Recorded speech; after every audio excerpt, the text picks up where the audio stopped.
di jari manis itu mustahab. Sementara dengan kelingking misalnya sudahnya kecil di ujung dan tak punya kelebihan yang akhirnya, maka dengan cincin diberikan kepada kelingking. Itu di dalam kitab-kitab fikih disebutkan macam itu, jelas hadisnya maudhu tidak ada. Tapi macam mana pun Nabi kita memakai cincin di jari kelingking. Nah, yang saya maksud di sini, kita memang kalau beramal dengan hadis yang kadang-kadang mesti kita melawan arus, mesti kita akan melawan budaya, mesti dengan kita melawan adat istiadat. Kalau dengan kita tidak berpilihan, ya kita meninggalkan adat istiadat. Ibadah kita kembali menghidupkan sunnah-sunnah Nabi kita sudah terkumpulkan, menghidupkan kembali dengan sunnah. Yang pertama, tidak berdampak negatif dan tidak ada kesan negatifnya kepada kita, tapi juga dalam waktu yang sama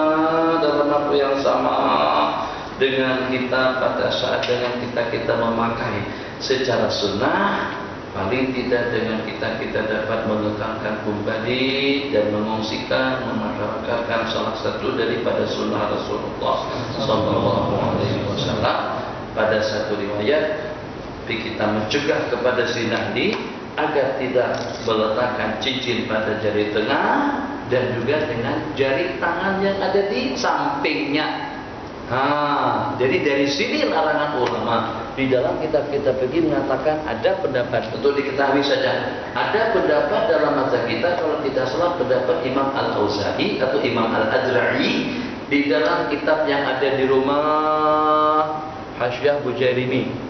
Kalau tak ada, nanti suruh kawan-kawan yang ada jaringan internet buka Hasyiah Bujairimi tentang bab cincin. Di situ diulas pendapat yang mengatakan makruh atau haram meletakkan cincin pada jari manis. Sebab Nabi kita cegah aku meletakkan cincin pada jari tengah dan jari yang di sampingnya.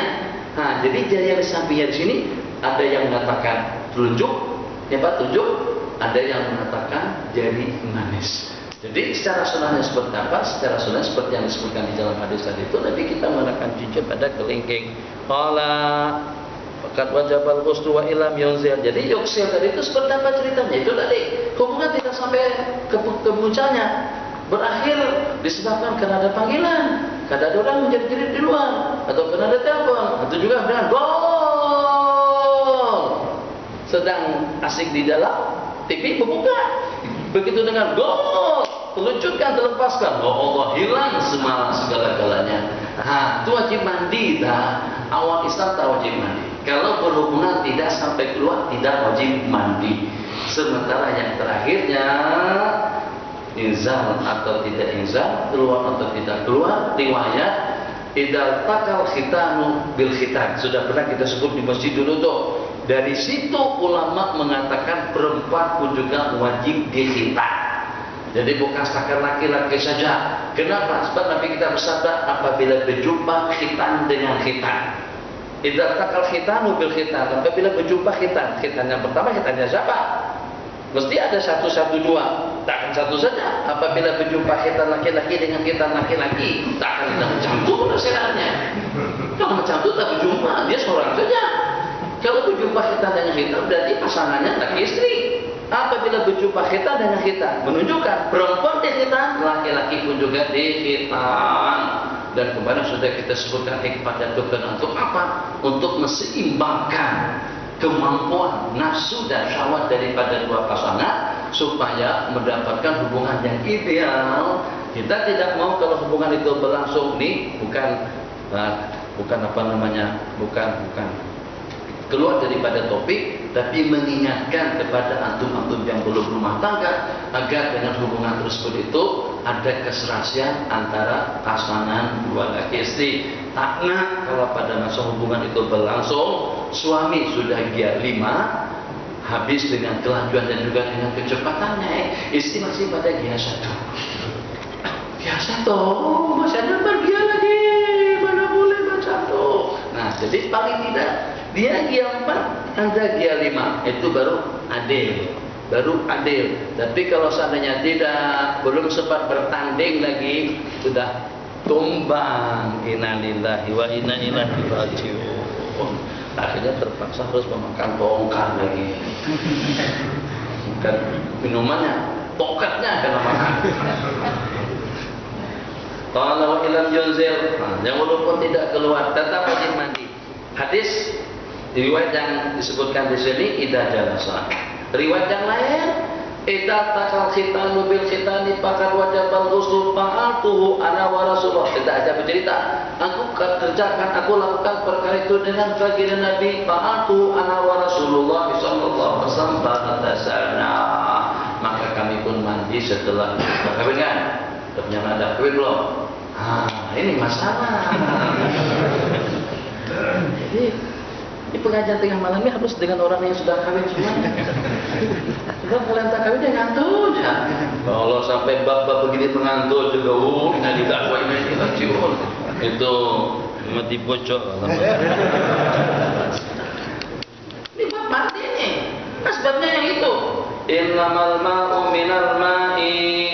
Sesungguhnya air itu daripada air. Ada dua penafsiran. Sebagaimana kita sebutkan dahulu, air mandi itu daripada air mani. Innamal ma'u minal ma'i, itu maknanya adalah mimpi.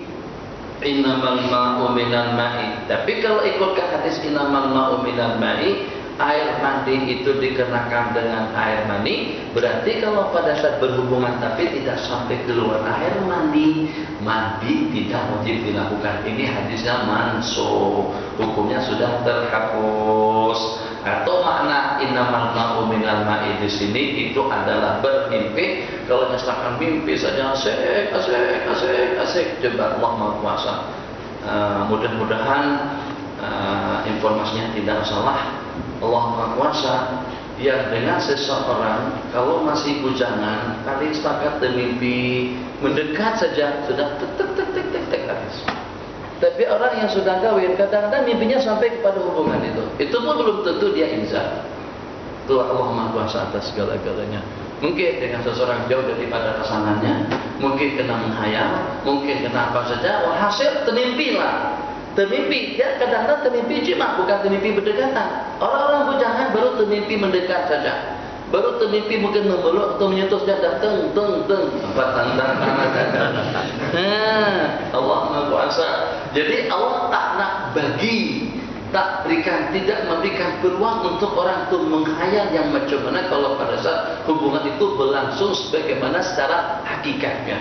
Maka dalam mimpi Allah tak bagikan. Pada saat baru saja seperti dalam mimpinya memeluk perempuan, menyentuh perempuan, tersentuh dengan perempuan, air maninya sudah terkeluar.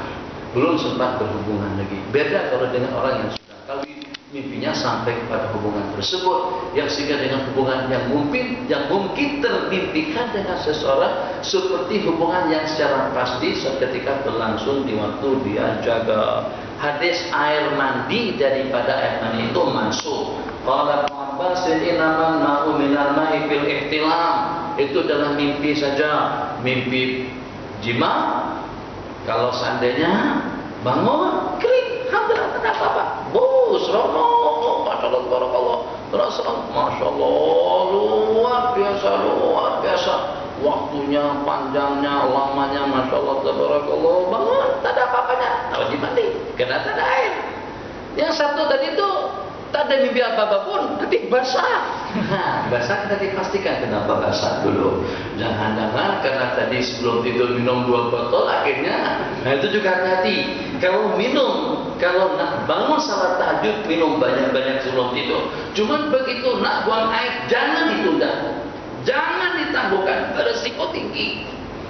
Kalau budak kecil kencing di atas katil ranjang, atas tilam tak terlalu masalah. Tapi kalau berjanggut begini, nak dibasuh kemana? Nak angkat basuh kemana? Nak jemur di mana? Istri, ada apa? Rajin banget. Ini kuman-kuman penyakit. Minum 2 botol. Kadang-kadang orang minum 2 botol atau minum banyak, atau budak-budak kecil itu kenapa dia terkencing?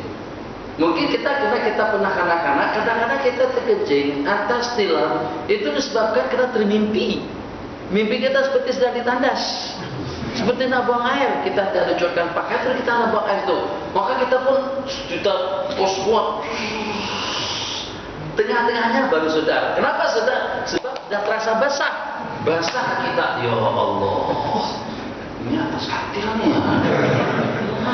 Oh, itu seperti itu. Kenapa? Karena minum banyak. Tapi bagus juga minum banyak itu tadi. Minum banyak, ima akan mengejutkan kita, ima kita akan termimpi. Kalau termimpi, seperti itu keadaannya. Na'udzubillah. Malu, gimana tahu? Malu. Jangankan seumpama kita. Ada seorang tetamu di zaman Sayyidatuna Aisyah menamu di rumah Sayyidatuna Aisyah. Sayyidatuna Aisyah bagikan kain selimut dan lain sebagainya musim sejuk. Termimpi dia. Coba, yang namanya mimpi itu tak pilih bulu, bahasa orang Kalimantan, tak pilih-pilih tua tak tua, besar kecil dan lain sebagainya, alim tak alim. Kalau pada saat memang waktunya dia nak keluar, keluar. Tapi hanya bedanya orang yang senantiasa mahfuz dipelihara Allah, keluarnya tanpa ada permainan syaitan, tanpa ada permainan bangun basah. Jangan beristihad. Apa nih tidak bisa. Yang ijab dalam bab fikih itu bukan situ tempatnya. Yang ijab dalam bab fikih itu kalau bilik tidur atau juga katil ada dua orang yang tidur di situ. Jadi kalau ternyata katilnya basah, ada cecair, lengket, bahasa sini lengket juga. Nah, lengket macam tuh. Itu dia boleh ijtihad. Mungkin daripada dia, mungkin daripada aku. Selama tidak yakin daripada kita, kita tidak wajib mati. Itu kalau kita kongsi. Tapi kalau yang basah tuh hak dalam kita, celana dalam kita yang basah. Tapi ijtihad. Sudah lagi siapa yang kajutkan ke situ? Jadi kita betul. Itu maknanya mak daripada mantu dalam mimpi. Baca. وعن أم سلمة قالت قال أم سلمة يا رسول الله إن الله لا يستحي من الحق هل على المرأة من غسل إذا احتلمت؟ قال نعم إذا رأت الماء. نعم. فغضت أم سلمة وجهها وقالت يا رسول الله أو تحتلم المرأة؟ قال نعم تلبس يمينك فبما يشبهها. قال فبما يشبهها ولدها. Ummu Salamah menceritakan tentang pertanyaan daripada Ummu Sulaim. Ummu Sulaim ibu Anas bin Malik radhiyallahu taala anhu, Ummu Salamah istri baginda Nabi. Ummu Salamah mendengar pertanyaan Ummu Sulaim kepada baginda. Jadi kata Ummu Sulaim, sesungguhnya Allah tidak malu atas pertanyaan yang hak yang benar untuk kita ucapkan. Apakah perempuan wajib mandi kalau dia bermimpi?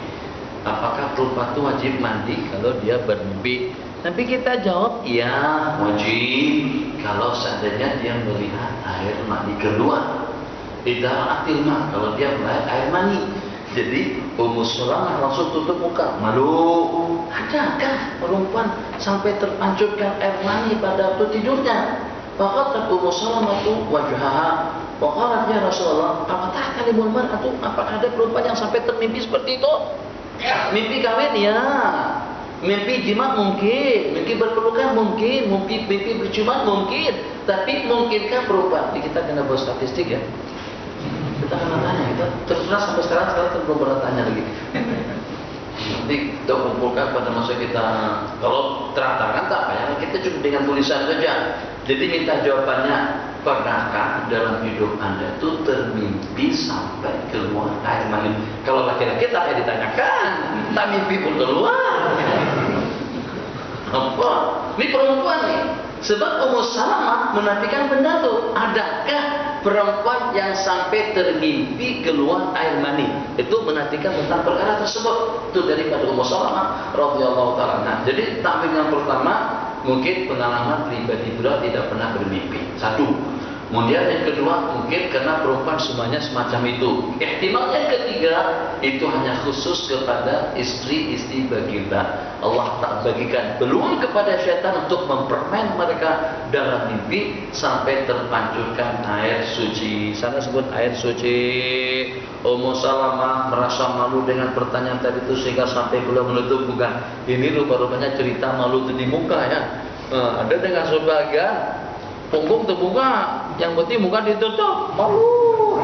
Bawah terbuka semuanya. Dinada. Kenapa? Kalau malu itu sembunyi, jangan baca tuh. Dan katanya malu itu di muka katanya, bukan di belakang. Qalat ya Rasulullah, aw tahtalimul mar'atu? Qala na'am, taribat yaminuk.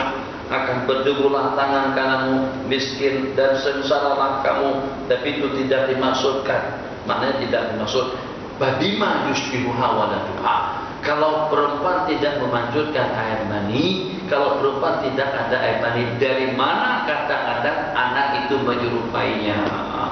Dalam bahasa hadis, apabila suami idza ala ma'ur rajul ma'al mar'ati, apabila air mani laki-laki itu di atas, maksudnya keluar sebelum istri, anak akan menyerupai bapak.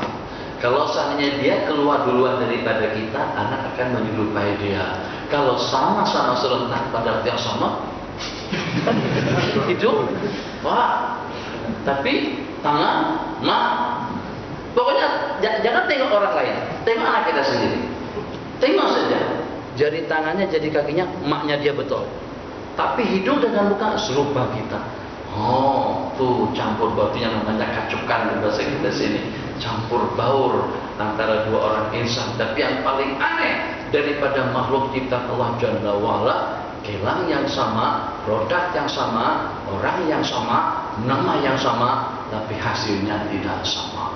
Yang ini anak pertama rambutnya keriting, yang ini anak yang kedua mak yang sama bukan mak yang lain, maknya itu juga, bapak pun itu juga, tapi kenapa yang ini rambutnya lurus keras, yang ini rambutnya keriting, yang ini agak gelap sedikit, yang itu putih ceria. Masya Allah, Allah Maha Kuasa atas segala-galanya. Proton tak pernah buat macam itu. Kalau proton kira keluar semua. Kalau jin tuh semuanya mana? Yang produk pertama jin tuh keluar. Kemudian keluar lagi daripada kelang yang sama, ifrit tuh. Kalau jin tuh akan ada jenis-jenis yang lain, kecuali kalau sudah dirobah suai. Baca 3 hadis terakhir. Wazada Muslimun bi riwayat Ibnu Zubair, "Innama ar-rajulu ghalidun abyadu wa ma'ul mar'ati raqiqun." Itu kriterianya. Jadi supaya jangan bertengkar, kena tahu. Bab-bab yang tadi kita kena tahu. Hal ihwal, hukum hakam yang berkenaan dengan darah uzur pun juga kita kena belajar. Jadi lihat daripada Ummu Sulaim, ma'ur rajul, air mani laki-laki ghalis. Abyad, putih kental. Sementara ma'ul mar'ah kuning dan cair. Tapi tak payah ditengok lah kuliah. Sampai pastikan. Memangnya anda jadi mama sekarang. Jadi macam itulah. Nabi kita bersabda, Pak Ayu ma'ala, yang mana yang di atas, anak akan menyerupai. Siapa yang pancung awal, anak akan menyerupai dia. Qala, Masya Allah, tas Masya Allah Jalla wa'ala. Hadis qala, عن عائشة قالت كان رسول الله صلى الله عليه وسلم إذا اغتسل من الجنابة بدأ فغسل يديه ثم يتوضأ كما يتوضأ للصلاة ثم يدخل أصابعه في الماء فيقلل بها أصول شعره ثم يصب على رأسه 3 مرات بيديه ثم يفيض الماء على جسده كله متفق عليه. وفي رواية لمسلمين يبدأ فيغسل يديه حتى يدخلهما الإناء ثم يفرد بيمينه على شماله فيغسل فرجه ثم يتوضأ. Jadi yang disebutkan di sana ada 2, satu jima, yang kedua keluar air mani. Baik keluar air mani, keluarnya kena onani, keluarnya kena menghayal, keluarnya kena berpipi. Jadi yang jadi ibrat dan yang jadi patokan itu adalah air maninya. Masalah termimpinya itu tertakluk kepada keadaan. Kalau tidak sampai keluar tidak diwajibkan. Kemudian kita beranjak kepada hadis yang berikutnya tentang tata cara kita mandi wajib. Jadi sebagaimana pada waktu kita mengambil air wudhu juga, terlebih dahulu kita basuh kedua belah telapak tangan kita sampai bersih. Kemudian kita mengambil air wudhu, itu amdalnya. Kalau tidak berwudhu pun juga tidak mengapa. Summa yudkhil, kemudian kita masukkan air, kita serapkan, kita selat-selat di rambut kita supaya air meresap sampai ke dalam, luar dalam harus tersentuh. Usula sya'rihi, kemudian baru kita tuangkan air ke kepala, ke sebelah kanan juga ke sebelah kiri. Riwayat yang sebelumnya, sebelum kita tuangkan air pada anggota tubuh kita bersihkan dan kita tuangkan ke hadapan kita terlebih dahulu. Gunakan tangan kiri, jangan sekali-kali menyentuh kemaluan dengan tangan kanan. Nabi kita marah kita beristinja dengan tangan kanan ataupun juga menyentuh kemaluan. kecuali kalau dalam keadaan darurat. Jadi ala kulli hal, mungkin antum sudah boleh membayangkan sedikit, mungkinkah atau adakah yang dengan musnah menyentuh kemaluannya dengan tangan kanan? Itu mungkin saja.